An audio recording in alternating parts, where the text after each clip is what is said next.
ritmo de malaria con el alba india.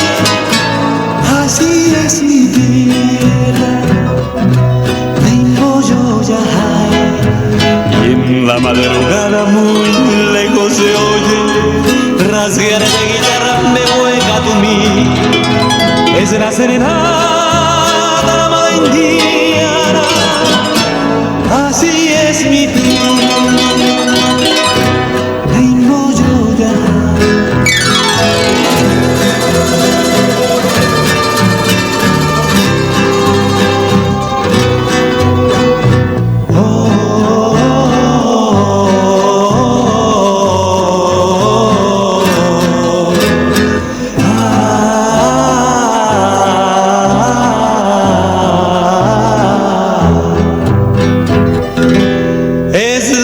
Tibia que el sol ha templado, cobriza a tus hijos retaponada.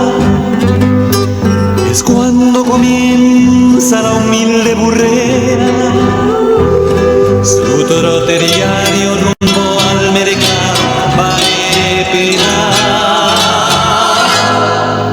Noches estrelladas de blanco, jazmines, rosas.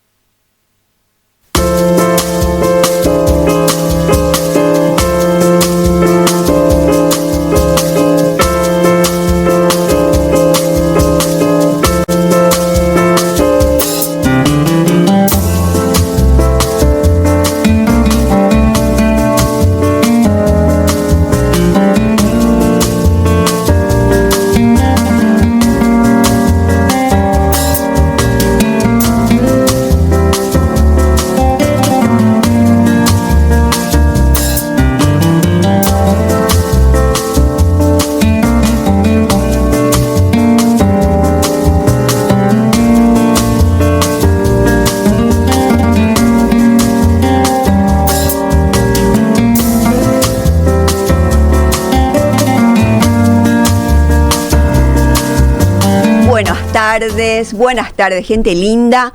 Estamos hoy con un martes de esos y gusto payepeba, fresquito. Aprovechen los últimos días de invierno porque después ya no tenemos día para usar nuestras mangas largas, ¿verdad, Juan Jesús? Hay que sacar toda la ropa ahora y decirle a la gente, hola, estamos todavía en invierno. ¿Qué tal, Rosa? El saludo para vos, el invitado, la audiencia también. Estamos pelando lindos abrigos ahora que hay tiempo. Y yo decía un poco hoy, rara la temperatura porque hacía 18, pero yo sentía que hacía como 5 grados, sentía más fuerte el frío. La sensación térmica, hay un vientito sur, un vientito sur, pero bueno, hay lugares donde están candentes la situación ahí. Hoy estábamos escuchando en el Parlamento la discusión sobre el tema IPS y el retroceso y por qué a los viejitos hay que llevarles personalmente a que muestren su cédula. Hay que comprobar si estamos vivos. Hay que comprobar y hoy tantos sistemas hay para comprobar, pero antes de seguir diciendo lo que nosotros pensamos, le tenemos acá a lo que es palabra mayor para hablar de este tema. Bienvenido, doctor Pedro Aley. Muchas gracias por el espacio y a la orden. Bueno, él es el presidente de los jubilados del IPS. Unión Nacional de Jubilados. Unión Nacional de Jubilados del IPS. De todas las cajas realmente. Ah, que a la pinta. Entonces tenemos mucho que hablar contigo porque hay muchas cajas con problemas y queremos saber muchas cosas. Ok, estamos listos. Bueno, contanos un poco qué es lo que pasó con ese tema de que antes hacían con tarjetita y ahora hay que ir en presencia para cobrar los haberes. Vemos la larga cola que se está formando. Bueno, todas las leyes de seguros sociales, de pensiones del mundo, todas tienen previsto que el jubilado compruebe que está vivo. El problema está en cómo lo comprueba. Claro. En otros países se hace a través de comprobaciones biométricas, poniendo el dedo pulgar en un lector digital, porque nadie puede robarte tu dedo, o a través de reconocimiento facial, que le dicen en el celular, en fin. En Paraguay también la ley 430 de 1973 del IPS, 1973, dispuso que los jubilados y pensionados del IPS comprueben su sobrevivencia, su vida, en el instituto a efectos de seguir percibiendo sus beneficios cada 6 meses. Cada 6 meses está previsto en la ley original. Así se hizo desde 1973 hasta el 2024, en forma presencial, hasta el 2018, 1973-2018, forma presencial. ¿Qué quiere decir eso? Que vos tenés que irte ante el funcionario del IPS con tu cédula y decir, mira, esta es mi cédula, yo soy yo y estoy vivo, yo soy. En el 2018, cuando me tocó gerenciar el área de jubilaciones de IPS, y creo que estaba conmigo la ingeniera Cecilia Rodríguez como directora de jubilaciones, recibí algunas denuncias de doctores, el señor ya se murió y están cobrando por él. Alguien sea vivo. ¿Por qué? Porque la sobrevivencia era presencial. Entonces ahí por el interior algún pícaro se iba con la cédula, con un 100i debajo de la cédula, y le pasaba al funcionario y bueno, le declaraba vivo al muerto. Y seguía cobrando, y por supuesto, como eso duraba 6 meses, había un diezmo de 6 meses, se pagaba un diezmo al funcionario que generoso. 6 meses se iba a comprobar. Claro, y se renovaba otra vez. O sea que el problema no era solamente del pariente, sino también había ahí en alguien. En toda corruptela siempre hay connivencia. Suele pasar en las elecciones generales también, ¿verdad? Que de repente aparecen cédulas. Así mismo. Bueno, en el 2018, a raíz de esa denuncia, hicimos una investigación cómo cruzamos datos con el registro de óbitos, se dice, el registro de fallecimientos del Ministerio de Salud Pública, que queda al lado, enfrente, cruzando la calle. Y nos saltaron 800 muertos que estaban cobrando en el 2018. Consecuentemente hicimos la depuración, se ahorró muchísima plata, y se dejó de pagar indebidamente a aquellos que simulaban estar vivos, que algún pariente simulaba que estaba vivo el jubilado. Bueno, ese sistema de verificación a través de cruzamiento de datos con el Ministerio de Salud Pública se dio entre el 2018 y el 24 de agosto del año pasado. Perdón, de este año, 24 de agosto. Hasta ahora, 24 de agosto del 2024. Sí, en que se verificaba de esa manera. Por supuesto, durante la pandemia se suspendió por razones obvias, ¿verdad? El tener que concurrir o el tener que aglomerar gente, y se hacía con cruzamiento de datos con el ministerio. ¿Qué es lo que pasó? Que el 24 de agosto pasado el Consejo se reunió. El Consejo de Administración del IPS se reunió y dijo, bueno, ¿qué macanada vamos a hacer ahora? Y bueno, algo nuevo necesitamos hacer. Pensar en alguna nueva macanada. Y bueno, y decidieron suspender la verificación de sobrevivencia en forma sistémica, cruzamiento de datos, y dijo, vamos a hacer presencial otra vez. Consecuentemente sacaron la resolución, salió el comunicado, y los abuelitos, por supuesto, el jubilado fue un tipo que le asustaba y se asustaba. Lo único que tiene es su jubilación. Claro. Hicieron fila de las 6 de la mañana ahí en Parque Salud, en todos lados, en el interior, lo que habrá sido, para que un funcionario les reciba y les diga, vos sos fulano, está vivo, siga nomás, el que sigue. Una cosa anacrónica, denigrante, vejatoria de Totalmente. La dignidad de un ser humano. Y bueno, por supuesto reaccionamos los jubilados a través de la Unión Nacional, tuvimos el apoyo de la prensa, porque todo el mundo se ofendió. He visto que en muchas partes salió. Sí, es algo que ofende la lógica. Sí. No, más en un momento en que el sistema informatizado se generalizó. Claro. Pero si un cruce informático, ¿en cuántos minutos te puede dar la respuesta de mes por mes que vos puedas sacarle a los fallecidos? Y con la cédula nomás se hace. Vos le pasás, nosotros por decir IPS tiene que pagarle a 80.000 personas. Le pasás 80.000 números de cédulas en un CD o por línea, qué sé yo, a la base de datos del Ministerio de Salud y ellos cruzan con los números de cédula de los fallecidos en el mes anterior. Hoy se maneja en la nube, eso ya ni con un pendrive solucionas Ni esto. siquiera un pendrive, no sé cómo. Entonces salta por coincidencia de cédula del fallecido. Así prácticamente no tiene que haber errores. Claro, y a lo mejor, como usted está diciendo, en 6 meses había una connivencia entre el familiar que venía con la cédula y presentaba, a lo mejor en vez de hacer cada 6 meses se puede hacer cada 30 días antes de pagar. Es que en el sistema de lectura digital, digamos, resulta que el jubilado pues cobra por tarjeta de débito. Sí. Entonces lo que se estuvo analizando durante la pandemia, yo recuerdo, ya analizamos un convenio con un banco, GNB, en aquel momento, que en sus cajeros iba a poner el lector digital, el que se usa para comprobar la entrada y salida. Pues Sí. ya tu dedo. Y creo que por razones de costo, de lo que sea, no se pudo implementar. Con eso, vos prácticamente cada mes tenés la sobrevivencia de una persona. Pero ahí también significa que el que tiene que ir es el jubilado. Correcto, hay excepciones. Está el caso del jubilado que ya no puede moverse. Claro. Que ya tuvo una ACV. Entonces tuvo que darle a algún pariente No. autorización. En esos casos, el jubilado sencillamente le solicita al IPS que le lleve su plata en su casa. Y eso lo hacíamos a través de DINACOPA, Dirección Nacional de Correos del Paraguay, que creo que lo sigue haciendo. Ajá. Hay unos 1.500 o 2.000 jubilados que ya no pueden, los encamados le decíamos, y se les lleva y se les entrega su sobrecito a él o a su esposa, pero se lo ve al hombre ahí postrado, vivo, ¿verdad? Claro. Hay Pero la muchas- persona que va observa que está vivo. Claro que sí. Bueno, y con eso es una parte mínima, un porcentaje mínimo de los jubilados. Después está el caso de los que viven en el exterior.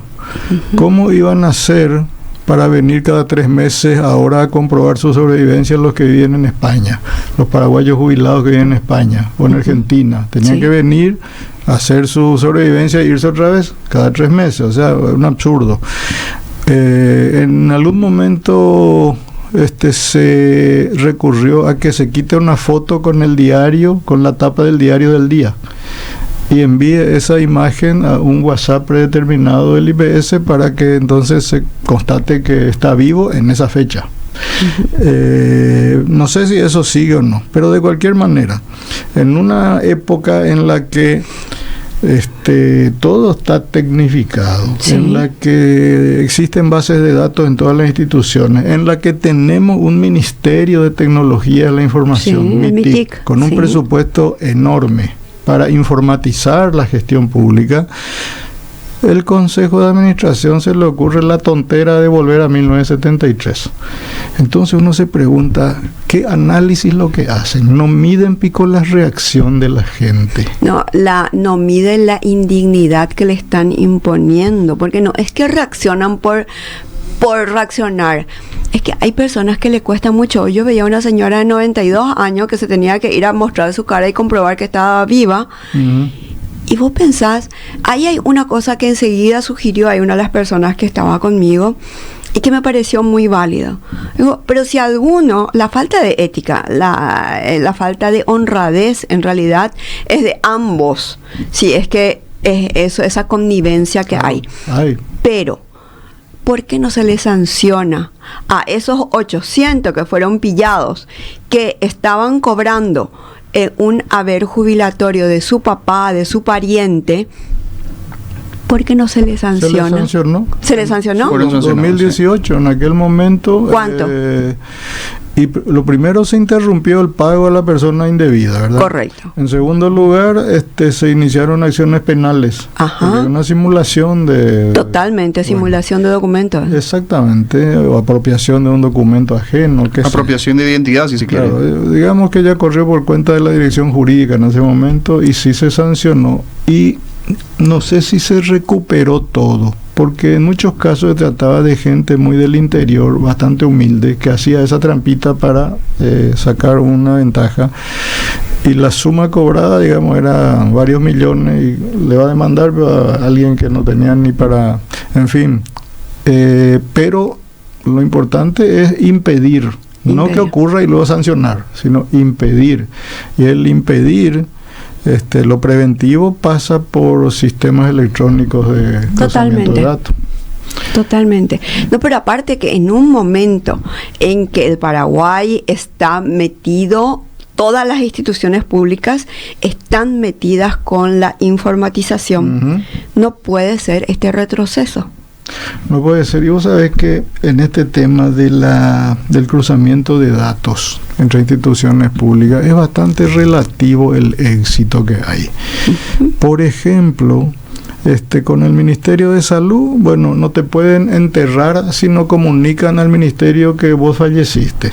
La empresa fúnebre no va a poder llevar el cuerpo al cementerio para hacer lo que tiene que hacer si no tiene el papel del ministerio. O sea que ahí está registrado tu fallecimiento. Y ponerle que sea en un punto así muy recóndito de la República. Igualmente tiene que estar registrado ese fallecimiento. Y mira, puede darse el caso, aunque parezca crudo decirlo, de que de repente alguien haga el sepelio en un lugar que no sea un camposanto, digamos. Entonces, a lo mejor ahí no necesita ni pide luego. Pero va a ser muy raro. Siempre hay un médico que certifica el fallecimiento de una persona. Mira que todo esto se remonta, Rosa, y nosotros lo hablamos acá, tuvimos invitados al respecto, el tema del censo.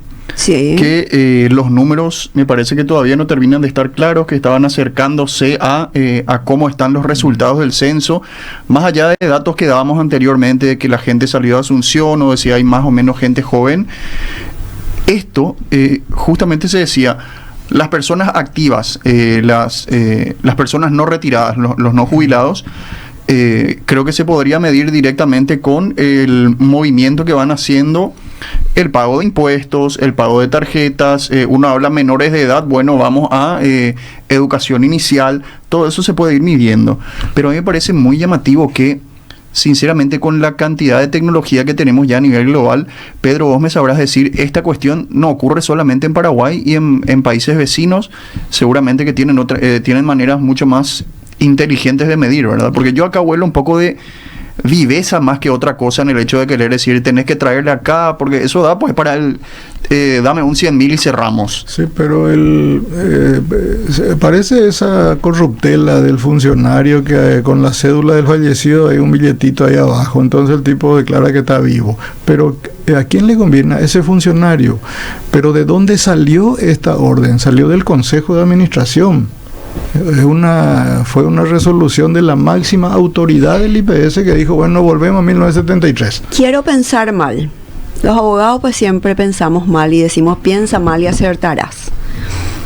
¿Qué pasa si yo me presento, no sé, llevo la cédula de mi padre, mi madre, lo que sea, el caso de mi tía, no sé, y le paso el 100.000 y también a ese funcionario, que yo sea un funcionario que me va a tomar y va a decir que yo estoy vivo, que va a decir que mi papá está vivo? Es lo que pasaba. Exacto. Y es lo mismo, si es presencial, o sea, la corrupción cuando hay, va a haber también, o sea, para mí ese cruce informático es mucho más impersonal y en la lista te va a decir, no, tales cédulas no están, porque se queda la firma de la persona que hizo ese chequeo. Y si hubiera un problema, ¿qué va a decir el funcionario del IPS? No, esperen, a mí me pasaron esta lista de la gente que tenía que cobrar. ¿Y quién firmó? Ahí acá está el personaje que hizo el chequeo informático. Ahí sí queda rastro. Claro, pero también en el tema presencial queda rastro, porque hay un funcionario en una oficina que es el que le recibía hasta el 2018 a los jubilados. Se sabe, y ese funcionario fue sancionado, por supuesto. Y ahí voy justamente que la tecnología no es corruptible. O sea, yo no le puedo pagar un 100.000 a una máquina que va a verificar si estoy vivo o estoy muerto. No creo ya que lleguemos al extremo que alguien se apodere del dedo de alguien para ir inteligencia artificial, te van a decir. Yo vengo estudiando mucho el chat GPT, me apasiona y es algo lindo, pero a eso creo que todavía no se llega. ¿Y qué se propone ahora, doctor? Y mira, nosotros desde la Unión Nacional de Jubilados, conste, nosotros no somos IPS, pero Entiendo. pensamos un poco Pero más. son los propietarios. Somos- Los jubilados, ¿qué son? Y ¿Son el los- 51% de los propietarios o qué porcentaje tienen los jubilados? No, los jubilados son ahora en total unos 80.000 sobre un universo total de 750.000 aportantes. Serían el 10% de la población total de cotizantes, digamos. Claro, El pero hay- jubilado también cotiza, ¿eh? Pero Jubilado. hay una cosa que es lo que yo siempre digo. No solamente este tema le debe importar al jubilado, sino a todos los aportantes. Y el IPS, lejos de lo que la gente dice, no, es una empresa pública. Es una Totalmente. empresa de los aportantes de la Pero ¿quién jubilación. administra? Ahí está el problema. Ese es el problema que yo le encuentro verdaderamente al IPS.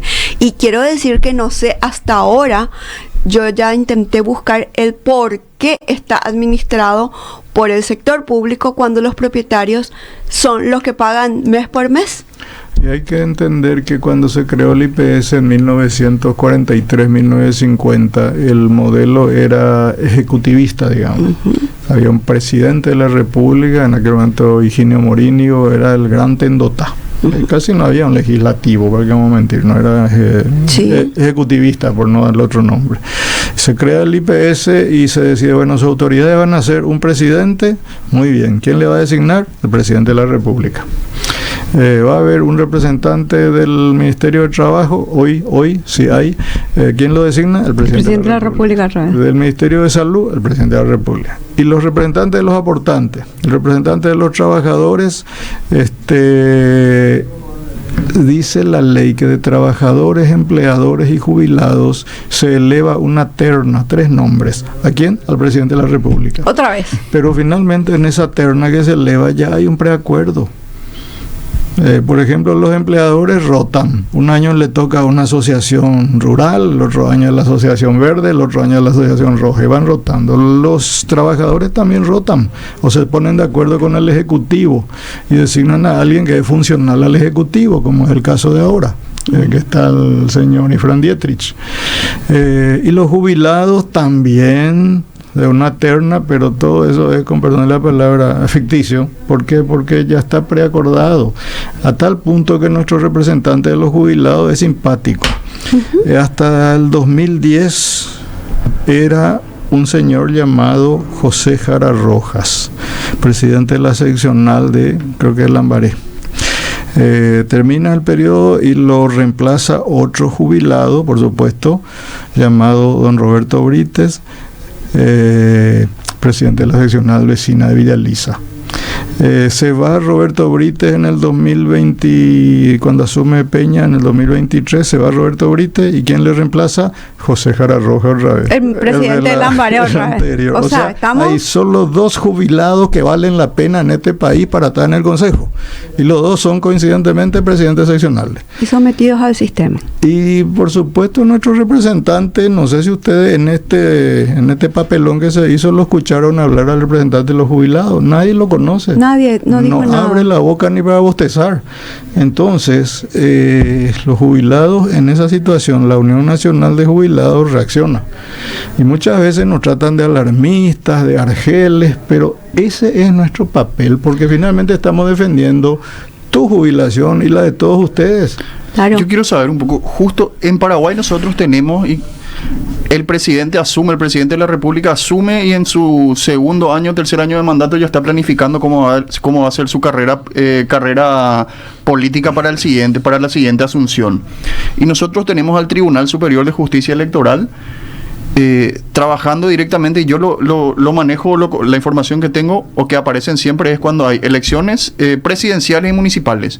Para este tipo de cuestiones tranquilamente podría trabajar también el Tribunal Superior, para con los aportantes se hace una elección el pueblo o el público meta de los interesados es muy grande y podría También, hacerse una elección también, ¿verdad? de hecho, la justicia electoral está inmiscuida en todas las elecciones que se hagan de las organizaciones intermedias, se llama, todo lo que sean asociaciones, junta de vecinos, centro de estudiantes, todas las asociaciones tienen un canal donde se trata en la justicia electoral cuando hacen elecciones. Y si va a existir un representante de los jubilados que va a sentarse en la mesa a tomar las decisiones del IPS con las autoridades, ¿no debería ser electo por los jubilados? Ahí tenemos que ir a la carta orgánica que nos estaba explicando el doctor, ¿verdad? La carta orgánica a lo mejor es el momento de modificarla, porque ahí es donde está establecido. Ahí está el que problema. La terna se eleva al presidente de la República, entonces. Y un superpoder tiene el presidente de la República ahí sobre el IPS.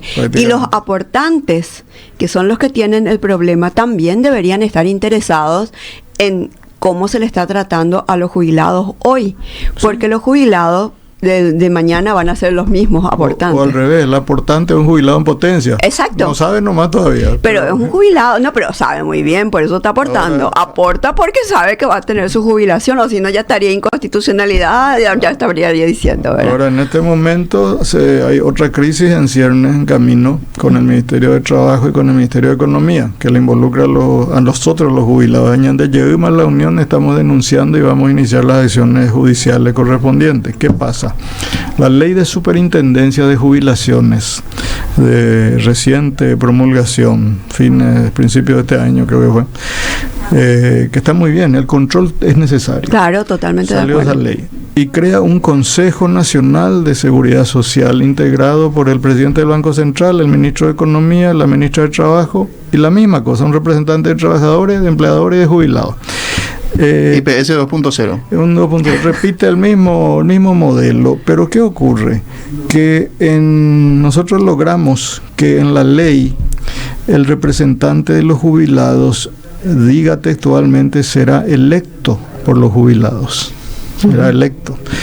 Y atender la argucia que encontraron. Los jubilados generalmente, o sea, están asociados, tienen una asociación. A veces hay 500, a veces hay 800 miembros, a veces hay 17,000 miembros. Las asociaciones tienen socios. Entonces encontraron la forma de que el voto sea por asociación según la cantidad de socios que tengan, y eso viola la Constitución Claro, nacional, porque tiene que ser el personal. voto es directo, personal y secreto. Claro. Estamos por meter la acción de inconstitucionalidad para que la ministra doña Mónica Recalde no meta la pata o lo que sea y vaya a un sistema americano. Vos sabés que cuando decís Oreyeguma, me hace nomás pensar las veces que como contribuyentes de Asunción le sacamos las papas del fuego a los que iban a meter tan grande la pata, porque de verdad cuando uno se va reclamando su derecho, en realidad en una inconstitucionalidad lo que está salvándole es el pellejo a aquel que estaba metiendo la pata, porque después le podías demandar por el daño causado. Y en realidad esa es la responsabilidad de la Sala Constitucional de la Corte, de sacarte enseguida, no dejar dormir tu expediente 3, 4, 5 años y donde ya se armó el desastre. Porque eso es lo que nos hace la Sala Constitucional. Deja durmiendo los expedientes de inconstitucionalidad de cosas que son muy importantes para un grupo muy importante de la población. Totalmente. Debería ser una justicia mucho más pronta y mucho más barata, especialmente para los asegurados y los jubilados. Todos tenemos nuestros apuros, porque yo me pongo en el papel del jubilado, que creo que yo no voy a tener jubilación nunca porque yo soy independiente, y como a los independientes, por más de que paguemos salario, no nos dan derecho a jubilarnos.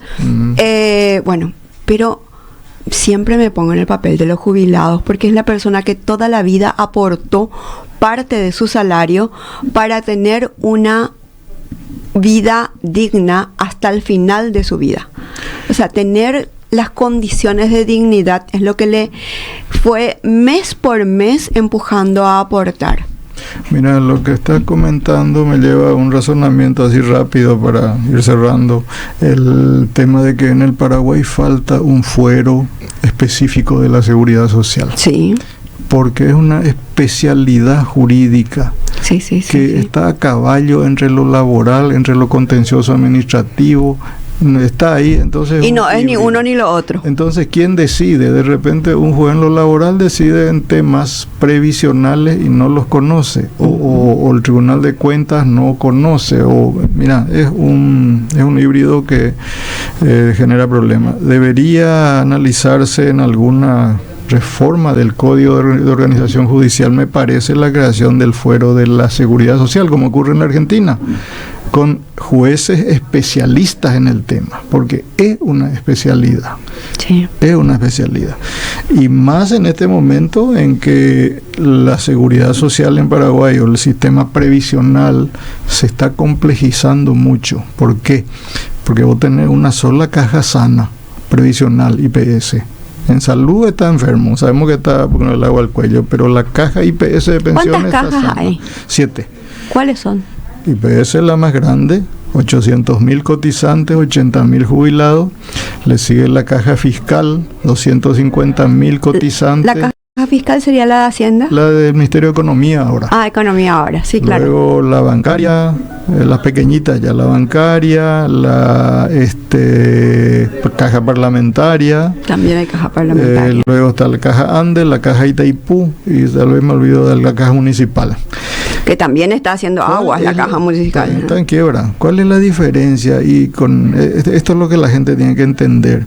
De todas esas cajas, solamente el IPS es de universo abierto. ¿Qué quiere decir? Es para todos los trabajadores dependientes, no importa sea periodista, mientras haya una relación de dependencia, cotiza el IPS, sea ingeniero o sea obrero. Pero las demás cajas son cajas profesionales. Bancaria, solo bancario. Andes, solo Andes. Itaipú, Itaipú. Municipal. ¿Cuántos jubilados tiene la caja de la Ande, por ejemplo? Y lo que hay que preguntarse es siempre cuántos activos tiene y cuántos jubilados tiene. ¿Por qué? En IPS, si hay 800.000, 750.000 activos y 80.000 jubilados, la relación es 10-1, 9-1. 9 activos por cada pasivo. Sí. La caja Ande estará en una relación de 2-1 aproximadamente. O sea, tiene 200. No deberá tener, no sé cuántos funcionarios, pero tiene la mitad son jubilados. O sea, la mitad de ese número son jubilados. La caja parlamentaria, la relación ya es inversa. Claro, por cada activo ya hay 2 o 3 jubilados. Claro, porque ahí también es otra la relación. Hay una temporalidad en el mandato. Totalmente. Y no podés aumentar la caja. ¿Y cuál es el problema de esas cajas profesionales? A eso es lo que voy. Que no pueden crecer en cantidad de activos, porque no va a haber 200 legisladores más, no va a haber 5.000 funcionarios bancarios más, no va a haber, Andes no va a duplicar su plantel, ni Itaipú. El único que puede crecer en activos es IPS. Es IPS. Por eso es que IPS es un modelo de capitalización colectiva. Correcto. Fondo común. Aquí estoy viendo, por ejemplo, la caja de jubilados de la administración de la ANDE en Paraguay cuenta con aproximadamente 3.200 jubilados. ¿Y cuántos según activos cifra tiene ANDE? Tenés que ver la cantidad de aportantes actuales. Posiblemente estará por los 5.000, o sea, su relación ya es 2-1 posiblemente. Ese es el principal razonamiento. Ya. Pero entonces, las cajas profesionales donde los activos no pueden crecer en número, pero los jubilados siguen saliendo con el aditamento de que cada vez viven más los jubilados. ¿Cierto? ¿Por qué? Por la expectativa de vida. Entonces la ecuación financiera se está distorsionando y hace que esas cajas cerradas profesionales tarde o temprano quiebran. 7.500 afiliados activos. 7.500 activos y 3.200 jubilados. Entonces es 2-1 la relación, así como dice. Esa es la reforma que hay que hacer. ¿Qué hacer para salvar a esas cajas profesionales que están en caída libre? Sí, y las cajas municipales. Las cajas municipales, o sea, en la caja municipal están de todos los municipios.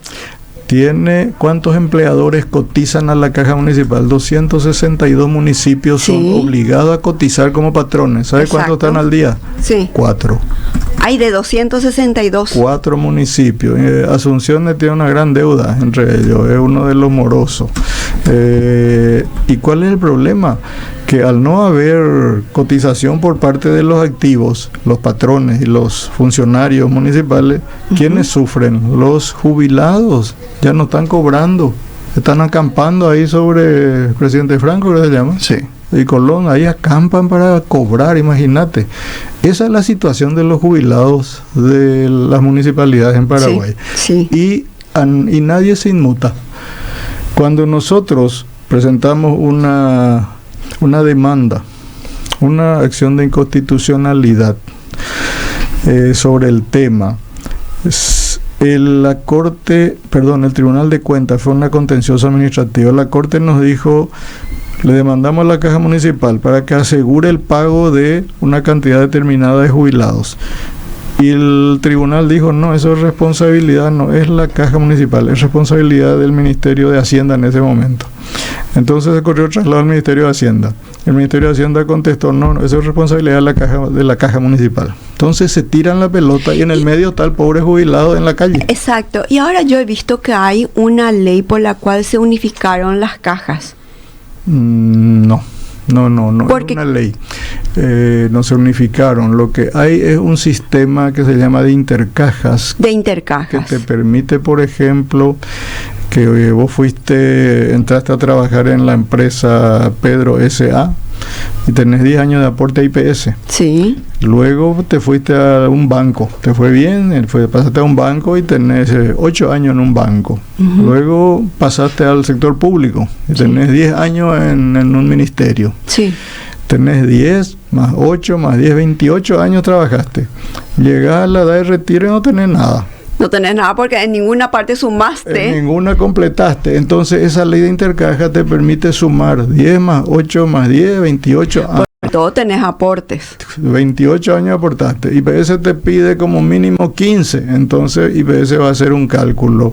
Si con 28 años le doy 100%, con 15 años le doy 50%. 50 y algo por ciento. 50 y algo Eso por hace cada caja. Ese es el sistema de intercajas. Y hay muchos jubilados ya en ese sistema. Claro, porque también es justo. Imagínate cuántos años de aporte tienen este ejemplo. 28 años de aportando y terminaste tu vida útil a los 60, 65, 70 años y no podés acceder a una jubilación a pesar de que estuviste aportando. A varias cajas trabajando toda tu vida. A varias cajas. Bueno, tenemos la posibilidad de hacerles más preguntas al doctor porque me está avisando Joana que no va a poder llegar por un tema personal, un tema de salud, en un espacio que hoy nos tocó visualizar lo que es el toma y daca. Qué enfermante que puede ser esa relación ahí donde estuvimos viendo algunos desgañitándose, tratando de hacer ver el problema humano que se tiene. No importa si se habló del bosque de San Vicente o si se habló del problema de jubilados.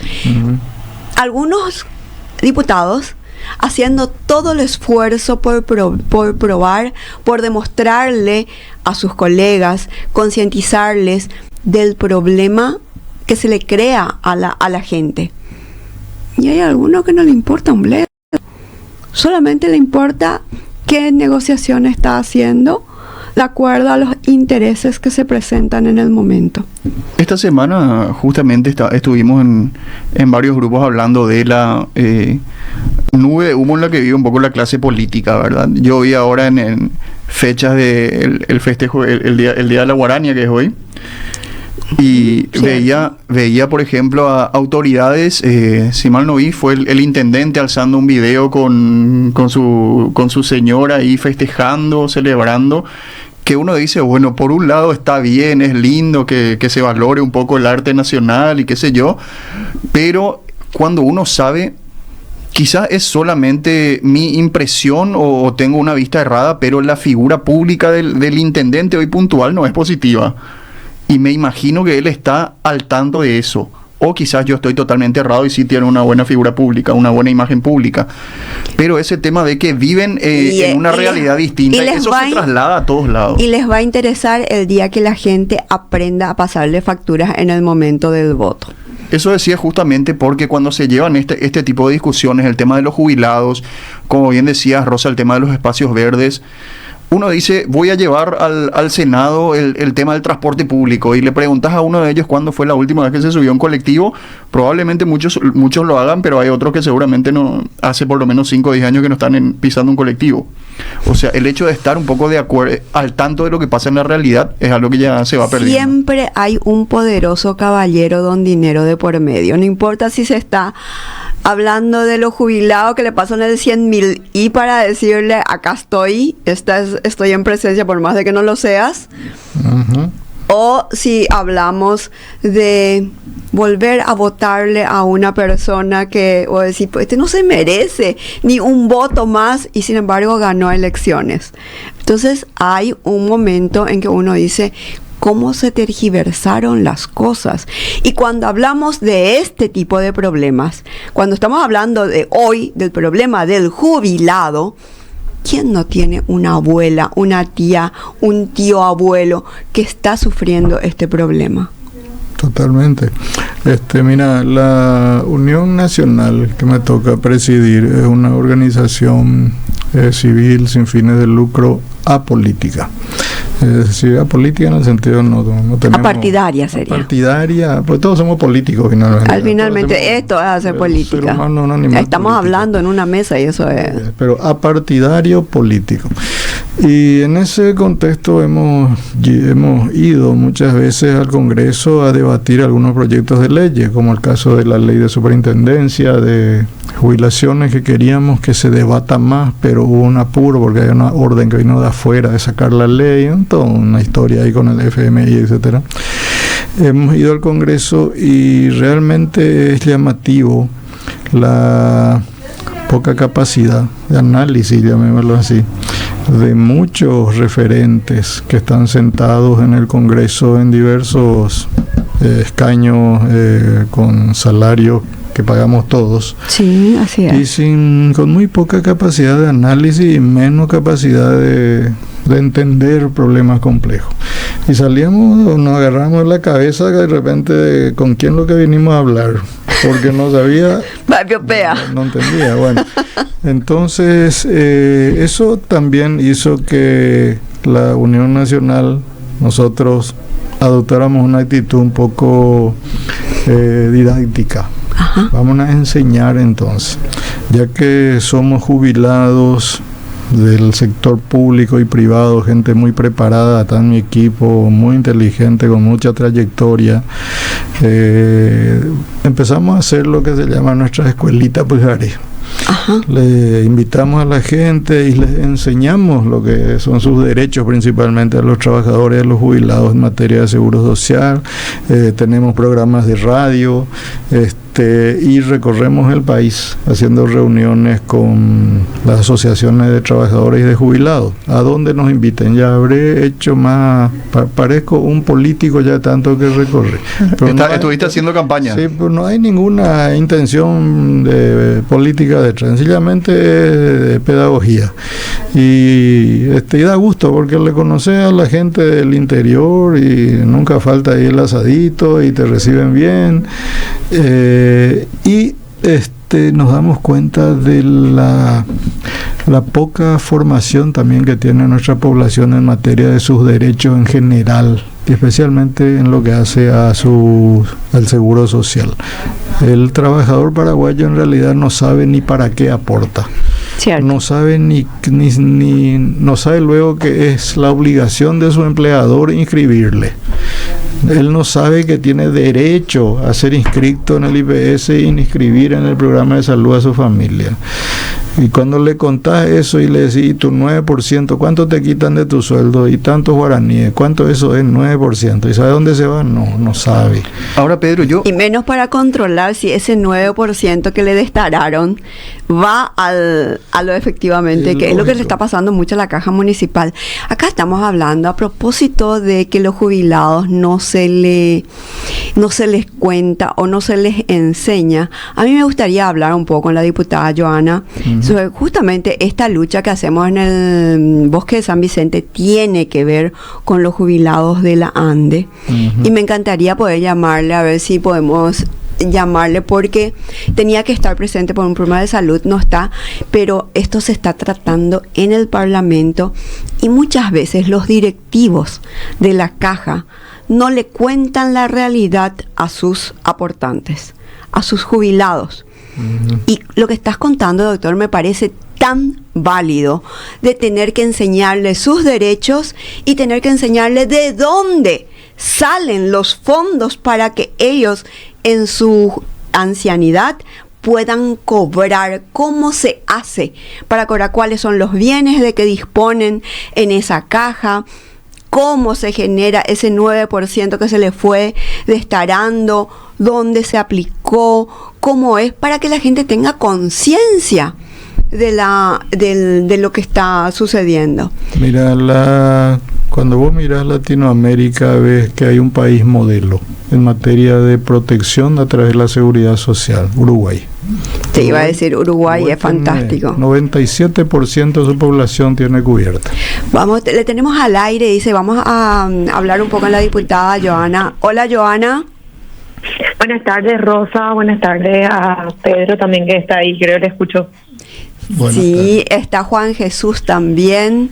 Juan Jesús, buenas tardes y a toda la audiencia. hola, diputada, un gusto. Bueno, Joana, no, ya le informamos acá a la gente que no podés venir, pero contanos un poco, nos interesa mucho saber cómo está ese proyecto de ley del tema del Bosque de San Vicente. Bueno, hoy se encontraba en el orden del día, pero finalmente la sesión, antes de llegar al punto 4, que era el punto en el que estaba el proyecto, se quedó sin quórum, así que seguramente va a volver a ingresar en las próximas semanas, ¿verdad? Mañana hay mesa directiva de la Cámara de Diputados y se va a resolver el orden del día para la próxima semana, se va a incluir probablemente el proyecto, así vamos a solicitar. Y bueno, ahí necesitamos 41 votos para la ratificación, del proyecto inicial que Cámara de Diputados había aprobado por unanimidad en su primer trámite, porque bueno, vuelve con un rechazo del Senado y eso requiere ya que tengamos 41 votos para poder ratificarnos en nuestra versión inicial, ¿verdad? Y ese trabajo un poco estamos haciendo con el otro proyectista, el diputado José Rodríguez, de poder apelar a los colegas y a su buen entendimiento para proteger este bosque tan importante para San Vicente, pero también para los barrios que están alrededor, ¿verdad? Sabemos que es un pulmón importante hoy ese bosque que queremos proteger y que tiene, bueno, cualidades ambientales que realmente, valga la redundancia, hay que proteger porque hay un arroyo muy cercano, el arroyo Ferreira, ustedes saben, está ahí a pocos metros ya de la propiedad, ¿verdad? Y bueno, creemos que si eso no se logra salvar, puede haber ahí un desastre ambiental, además sin calcular, porque es incalculable realmente el valor que tienen estos árboles súper añosos que se encuentran dentro de la propiedad. Son más de 100 y lastimosamente ya con amenaza de tala, porque la Municipalidad de Asunción había otorgado el permiso para la tala de estos árboles y ese permiso está temporalmente suspendido hasta que termine el trámite legislativo de esta ley que expropia de modo a proteger este bosque. 117 árboles. Hacer eso. Claro, son 117 árboles que tienen este peligro de tala. Y bueno, casi 8.000 firmas que los vecinos juntaron. Realmente hay una preocupación grande de la comunidad en torno a lo que va a pasar con este proyecto. Una cosa, diputada, que es muy importante, como estamos acá con el doctor Pedro Ale, que por supuesto está defendiendo a capa y espada el derecho de los jubilados, que toda la vida le vimos a él es una de las cabezas visibles, Lógico, defendiendo los derechos de los jubilados. Y es muy importante que nos hables de los propietarios de este inmueble y qué es lo que significa la ley de expropiación. Bueno, los propietarios de este inmueble es la Casa de Jubilados de la ANDE. En primer lugar, yo quiero decir y quiero aclarar para Pedro, pero para que la gente que nos escucha también, y pues valoro mucho el trabajo de Pedro y de los jubilados organizados. Me parece muy valioso todos los debates que ellos están, digamos, buscando llevar e instalar en la sociedad. De hecho, nosotros hemos acompañado la postura de ellos cuando recibimos en Cámara de Diputados aquel proyecto que aprobó este gobierno de la reforma del sistema de jubilaciones y pensiones, ¿verdad? Pero más allá de eso, quiero nomás recordar, Rosa, que al principio de este proceso nosotros no pensábamos en una expropiación. Realmente tengo que ser muy honesta. Nosotros la expropiación la presentamos cuando las máquinas estaban ahí a punto de talar 117 árboles. Así y veíamos que era la única salida posible, ¿verdad? En ese momento. Nosotros antes conformamos una mesa de diálogo, están incluso en la planilla de asistencia que tenemos en Cámara de Diputados. Hicimos 3 audiencias con la idea de poner en común todo sobre una mesa y poder llegar a un acuerdo entre las partes que permita la coexistencia de los 3 sectores que reclamaban algo en torno a esa propiedad importante para la comunidad. Una, por supuesto, la comunidad, los vecinos que nos convocaron a los diputados a poder mediar esto. Pero por otro lado también yo misma en aquel momento personalmente había hablado con el presidente de la ANDE, que me puso en contacto con el presidente de la Caja, y ellos a su vez habían logrado la convocatoria de los gerentes del supermercado que se pretende instalar ahí, que es un supermercado mayorista, al cual la Casa de Jubilados de la ANDE le aprobó, ¿verdad?, con la autonomía que tienen, una concesión a 20 años de ese espacio por un costo, un valor que va a tener y que por supuesto va a entrar a formar parte de la recaudación de la Caja de Jubilados. De esa primera reunión que existe un acta, inclusive los vecinos y vecinas muy, digamos, ¿cómo voy a decir? No sé, amablemente accedieron a que pueda coexistir el supermercado con la idea de ellos de tener una plaza, un parque, algo, ¿verdad? Lo que reclamaban y lo que pedían en ese momento era una construcción amigable, como vemos que hoy se hace. Hay construcciones que son absolutamente amigables con los árboles que hay en los predios, con el medio ambiente, por lo menos conservar aquello más antiguo, buscar un espacio de plazoleta dentro del estacionamiento del supermercado tal vez, algo que también forma parte de la responsabilidad social empresarial que pueden tener las empresas, ¿verdad?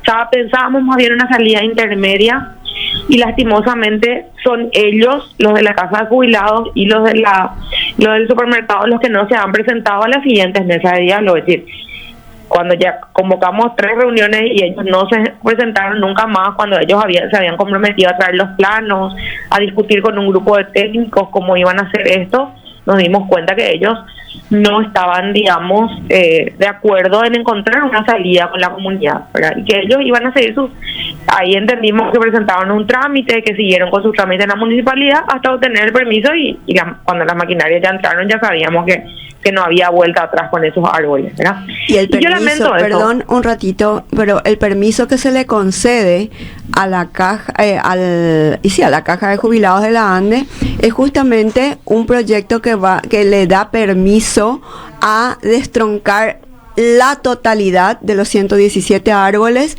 en un predio de 11.449 metros cuadrados dentro de un barrio que no tiene plaza, tiene 15.000 contribuyentes, de los cuales muchos son jubilados, porque el barrio San Vicente tiene muchísima gente adulta mayor. Es un lugar, no solamente barrio San Vicente, barrio Obrero, Roberto Le Petit, Pinoza, son barrios que carecen de espacios públicos y tiene mucha gente mayor y que necesitan esos espacios públicos.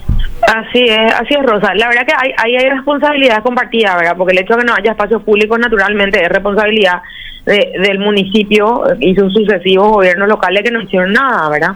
Pero yo lamento nomás, y me parece muy simbólico, lastimosamente, de que cuando intentamos hacer mesas de diálogo en Paraguay, porque todavía es una práctica recurrente con otros casos también, en este caso con la Caja de Jubilados y el supermercado, pero existen otros, que o sea, que se levanten de la mesa de diálogo, que no seamos capaces de encontrar una medida alternativa hasta llegar a un proyecto de ley de expropiación, y ahora están todos ofendidos, ¿verdad?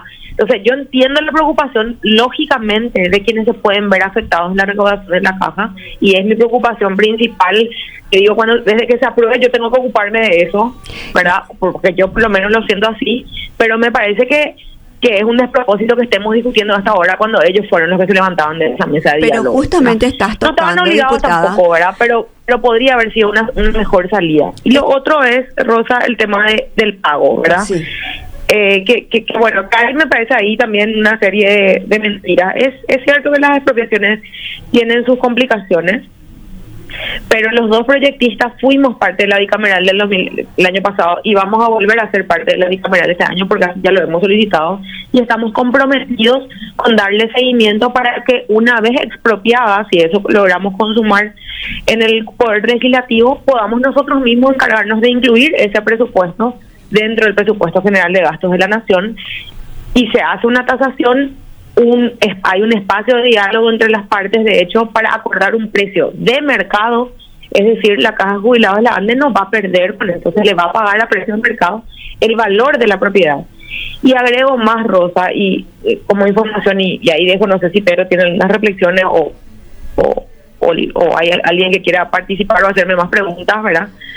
La Caja de Jubilados de la ANDE tiene una infinita cantidad de propiedades. Es una de las instituciones hoy con mayor cantidad de propiedades en todo el país. Es decir, la rentabilidad de esa caja obviamente no puede depender solamente de una propiedad de menos de 2 hectáreas. Creo que ni a 1,5 hectáreas llega a esta propiedad. Entonces, también es un argumento que me parece que no corresponde cuando es dueña de una cantidad de propiedades y cuando la rentabilidad de los jubilados tiene que estar protegida por sus aportes, que es una gran preocupación que tenemos respecto a todas las cajas de jubilaciones. Lastimosamente no todas cuidaron, no digo que sea el caso de la ANDE, pero no todas cuidaron los aportes de sus jubilados. Entonces tenemos que ser responsables en decir, en poner, digamos, la responsabilidad en la justa medida. De una propiedad no puede depender la rentabilidad de una caja cada 10 o 15 años, ¿verdad? Y de cualquier manera reafirmo mi compromiso en que eso tiene que ser resarcido si es que se logra la expropiación en Cámara de Diputados. Sí, a ver, doctor. Bueno, antes que nada saludar a la diputada y una recomendación, mirar un poco como antecedente, que yo recuerde el caso Parque Salud de IPS.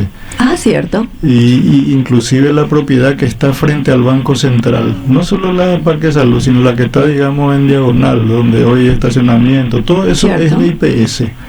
Y en su momento, hacia el año 2000 tanto, también se maduró la idea de que se iba a concesionar a unas empresas privadas, y ahí nació Parque Salud de IPS. Y para blindar, digamos, esa propiedad de Parque Salud tiene 9 hectáreas aproximadamente, para blindarlo desde el punto de vista ecológico se lo declaró patrimonio, no sé, natural, algo así, patrimonio. Área de reserva. Área de reserva Patrimonio protegida. natural, sí. Y porque precisamente también cuando entramos a mirar Parque Salud, cuando era un yuyal, digamos, encontramos árboles centenarios. Que es este caso, árboles entre 30 y 150 años. Especies que son una prolongación del llamado bosque atlántico, ¿cierto? Que no hay que tocar, eso es un tesoro incalculable. Dentro de esta discusión, justamente, el lugar está protegido por ley también, según tenía entendido. Y el otro aspecto que mencionó la diputada es que la Caja Ande está sana. La Caja Ande está sana, no depende de una propiedad de 1,5 hectáreas o 2 hectáreas su estabilidad. Ahí se mueven otros intereses, evidentemente, ¿verdad? Pero no va a afectar la sostenibilidad de la caja bancaria, que se mantenga esa propiedad como una reserva ecológica protegida. En nada nos va a afectar, al contrario, se va a valorizar más la reserva técnica de la Ande. Se va a valorizar, y por otro lado, si se le expropia y se le paga 3-4 millones de dólares, que es lo que dicen que vale el predio, tampoco va a perder. Mira, la plusvalía que van ganando esas propiedades aumenta con el tiempo, y con más razón cuando son consideradas áreas protegidas. Bueno, me encanta lo que está diciendo, ¿viste lo que es? Sí, real. Realmente, Rosa, es súper importante, ¿verdad? Porque muchas cosas se dijeron en este periodo y de ninguna manera, en este periodo del debate sobre el proyecto, ¿verdad? Yo quiero dejar una idea como que nosotros estamos en contra de los intereses porque somos justo quienes hemos buscado proteger esos intereses y acompañamos en el Parlamento la lucha de los jubilados, ¿verdad? Y como dice el doctor, se mueven otros intereses y yo lamento que así sea, porque podría haber sido la propia caja precursora de la instalación allí de un parque, como vos decís, para sus jubilados y para la comunidad, ¿verdad? Utilizando sus otras propiedades para la rentabilidad. Después hay un montón de cosas más, los antecedentes, los dueños del súper. Yo no quiero entrar en eso, pero bueno, basta con googlear, ¿verdad? Hay un montón de cosas que son cuestionables. Un estudio de impacto ambiental que dice que no hay cauces hídricos a 100 metros a la redonda. La idea de mitigar eso plantando arbolitos en la costanera, o sea, en otro lugar no tiene sentido cuando los vecinos pedían en un momento algo absolutamente razonable. Vamos a mitigar in situ, vamos a preservar este espacio, vamos a hacer que coexista. Y bueno, evidentemente los intereses son muy fuertes, ¿verdad? Así que yo espero que haya entendimiento. Tengo cero pruebas de que eso pueda lograr, que podamos lograr que eso suceda, pero tengo fe en que podamos conseguir preservar ese espacio y que aprendamos a que alrededor de una mesa redonda de diálogo podamos construir mucho más que fuera de ella, ¿verdad? Porque también deja como un aprendizaje para mí de ejercicio democrático al que sistemáticamente renunciamos cuando podríamos perfectamente entre todos construir algo mejor para nuestro país. Así es, diputada. Acá nos señalan que tenemos que ir cerrando el programa, pero está saliendo cosas muy valiosas. Gracias por su tiempo. Gracias también, doctora. Gracias, doctor. Gracias.